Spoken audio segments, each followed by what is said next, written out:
that kind of stuff. Some notable things. We had church in the park today. That was kind of cool. I gotta say, nothing like hearing all kinds of stories about people, you know, missions all over the world to make you feel really useless at home. Anyway, another thing, we had some family in from Texas, so we had kind of a little family get-together. We do those often. Notable difference. Normally we spend them, you know, out in the yard. We gather at my aunt and uncle's their farm.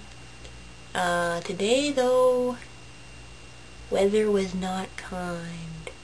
It poured. So I took a few photos. I'm not going to use a lot of them, but I did think to take some video just because it was crazy. It doesn't even capture the intensity. It was hail. It was just, we were worried about tornadoes possibly starting. It was that windy.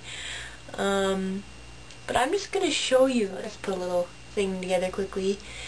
And, yeah.